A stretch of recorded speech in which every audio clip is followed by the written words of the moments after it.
तो पिछले साल की बात है जब बेंगलुरु ने मुंबई को वानखेड़े में ही हराया था। मुंबई के फैंस का गुस्सा सातवें आसमान पर था।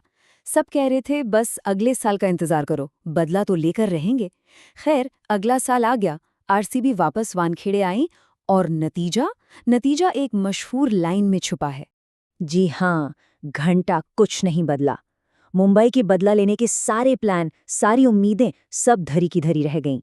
एक बार फिर अपने ही घर में आरसीबी ने दिखा दिया कि वो बॉस है। तो चलिए थोड़ा और समझते हैं इस मैच को।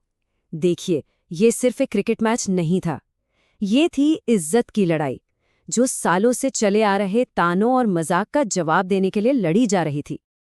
अरे आरसीबी का मजाक उड़ाने में चेन्नई और मुंबई के फैंस तो सबसे आगे रहते हैं ना। क्या क्या नहीं कहा। लॉलीपॉप फ्रेंचाइजी, अरे तुम्हारे पास तो बस दिल लिवर किडनी है। और सबसे बड़ा ताना, हमारे पास देखो 5-5 ट्रॉफियां हैं। लेकिन इस बार आरसीबी ने जवाब दिया, और क्या जवाब दिया, बल्ले से।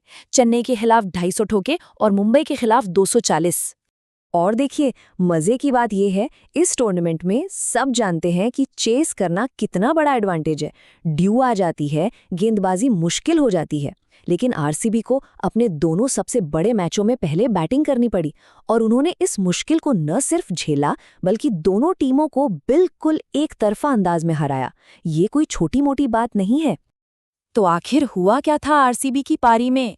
कैसे बना ये पहाड़ जैसा स्कोर? चलिए देखते हैं। इस तूफान की शुरुआत की पिल सॉल्ट ने। जो बंदा पूरे टूर्नामेंट में अब तक एकदम शांत था, वो मुंबई के खिलाफ मतलब बिल्कुल सही टाइम पर फॉर्म में आ गया। मैदान का ऐसा कोई कोना नहीं था जहां उन्होंने शॉट न लगाया हो। सिर्फ 36 गेंदों में 78 रन। मुंबई वाले पक्का सोच रहे होंगे, भाई आज ही फॉर्म में आना था इसको। और अगर सॉल्ट ने आग लगाई थी, तो कप्तान रजत पाटीदार ने तो आकर उस पे पेट्रोल ही डाल दिया। आते ही चौको छक्कों की ऐसी बारिश शुरू की कि मुंबई को पता ही नहीं चला कि हो क्या रहा है। सिर्फ 20 गेंदें और 53 रन। सच कहूं तो मैच का मोमेंटम यहीं पर पूरी तरह से आरसीबी के पाले में चला गया था। मतलब टॉप 3 में से हर एक ने 50 मारी। विराट कोहली ने भी 38 गेंदों में 50 रन बनाए। हाँ, वो साल्ट के मुकाबले थोड़ा धीमे थे, लेकिन उनका काम था एक एंड संभाल कर रखना, जो उन्होंने बखूबी किया, जबकि दूसरे छोर से रन बरस रहे थे। और इन तीनों की बदौलत स्कोरबोर्ड पर टंग गए 240 रन। टी20 क्रिकेट में 240 चेस करना ये सिर्फ मुश्किल नहीं होता, एक साइकोलॉजिकल प्रेशर बना देता है, जिससे निकलना लगभग नामुमकिन होता है। अब गेंद थी मुंबई के पाले में। होम ग्राउंड था, ड्यू का फायदा था, और बैटिंग लाइनअप तो खैर उनकी हमेशा से ही जबरदस्त रही है। शुरुआत ठीक-ठाक हुई मुंबई की। 57 रन की ओपनिंग पार्टनरशिप, लगा कि शायद कुछ हो सकता है। लेकिन फिर रोहित शर्मा रिटायर्ड हर्ट हो गए और मोमेंटम टूट गया।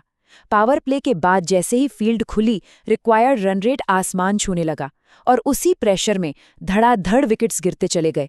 मुंबई लक्ष्य से बहुत दूर होती चली गई। अब अगर आप सिर्फ स्कोर कार्ड देखेंगे तो लगेगा कि मैच बड़ा क्लोज था, 18 रन से ही तो हारे। लेकिन जो भी मैच देख रहा था, उसे पता है कि मुंबई असल में ये मैच बहुत पहले ही हार चुकी थी।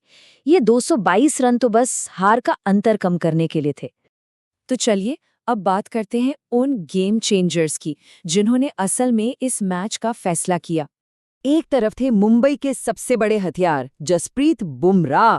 किफायती रहे, रन भी रोके, लेकिन जब टीम को विकेट चाहिए थे वो नहीं दिला पाए। और इस सीजन में उनका एक भी विकेट न लेना मुंबई के लिए बहुत बड़ी चिंता की बात है। और वहीं दूसरी तरफ देखिए, आरसीबी के कृणाल पंड्या। जिस मैच में 460 से ज्यादा रन बने हों, वहां 4 ओवर में सिर्फ 26 रन देना कमाल है। इसी स्पेल ने मुंबई की रन चेज की कमर तोड़ दी। और मजे की बात ये कि कृणाल ने ये परफॉर्मेंस दी अपने ही भाई हार्दिक पंड्या की टीम के खिलाफ। कहते हैं ना, कभी कभी भाई ही भाई का दुश्मन बन जाता है। तो इस जीत का मतलब सिर्फ 2 पॉइंट्स नहीं है, ये एक स्टेटमेंट है, एक मैसेज है। और मैसेज बिल्कुल साफ है कि भाई ये वो पुरानी वाली आरसीबी नहीं है जो बड़े मौकों पर आकर चोक कर जाती थी। अब इस टीम को फुल इज्जत चाहिए। सोचिए जरा, अपने दो सबसे बड़े राइवल्स चेन्नई और मुंबई दोनों को हराया, और दोनों को उनके घर में जाकर हराया। दोनों बार पहले बैटिंग करने की मुश्किल के बावजूद हराया, और अब दोनों टीमों को 1-3 के रिकॉर्ड पर छोड़ दिया है। इससे बड़ा स्टेटमेंट और क्या हो सकता है। तो इन 2 जबरदस्त जीतों के बाद अब सबके मन में बस एक ही सवाल घूम रहा है, क्या इस बार ये साल आरसीबी का है?